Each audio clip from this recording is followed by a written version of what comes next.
বিভিন্ন স্থানে অবৈধভাবে মজুত করা তেল উদ্ধারে অভিযানে নেমেছে ভ্রাম্যমাণ আদালত।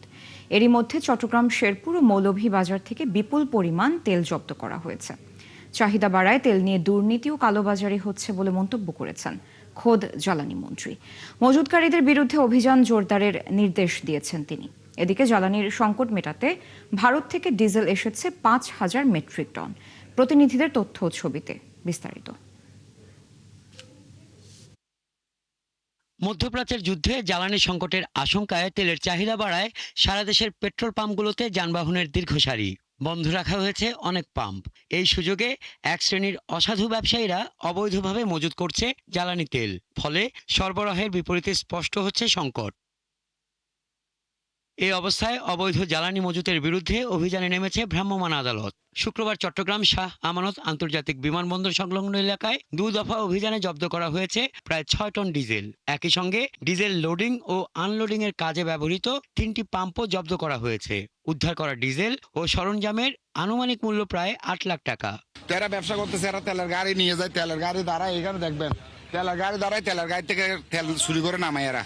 মানে এটা হয়তো ওনার কপাল খারাপ তাই উনি ধরা খাইছে, বিষয়টা বুঝেন। কিন্তু শুধু এটা না, এখানে আরো অনেকগুলো আছে। একই দিন অবৈধ মজুতের দায়ে মৌলভীবাজারের শ্রীমঙ্গলে 2টি তেলের এজেন্সিকে 1 লাখ টাকা জরিমানা করেছে ভ্রাম্যমাণ আদালত। শহরের সাতগাঁও এলাকায় অবৈধভাবে পেট্রোল ও এলপিজি মজুতের অভিযোগে শান্ত এন্টারপ্রাইজকে 50,000 টাকা ও ন্যাশনাল ট্রেডিংকে 50,000 টাকা জরিমানা করা হয়। শেরপুর শহরের গোপালবাড়ি এলাকায় একটি 5তলা আবাসিক ভবনের নিচতলায় 25,000 লিটার তেলের ট্যাঙ্ক বানিয়ে ডিজেল মজুতের অভিযোগে এক ব্যবসায়ীকে জরিমানা করেছে ভ্রাম্যমাণ আদালত। 18,058 লিটার ডিজেল মজুত থাকায় আদালত ওই ব্যবসায়ীকে অর্থদণ্ড এবং একদিনের মধ্যে তেল ও ট্যাঙ্ক সরানোর নির্দেশ দেয়।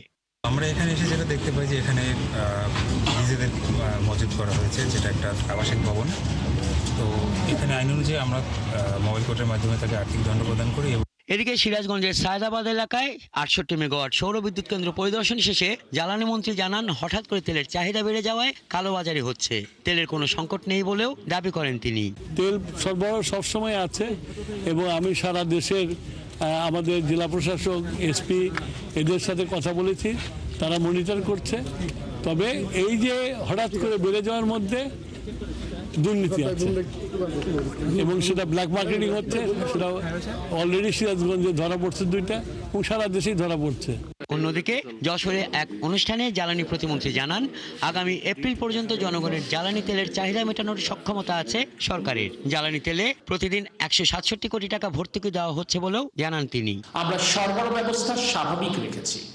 আমরা যদি কেউ নিজের প্রয়োজনের অতিরিক্ত ক্রয় করি, তাহলে আরেকজন কিন্তু তার প্রয়োজনের সময় সেই খাবার কিংবা জ্বালানি প্রাপ্তি থেকে বঞ্চিত হবে।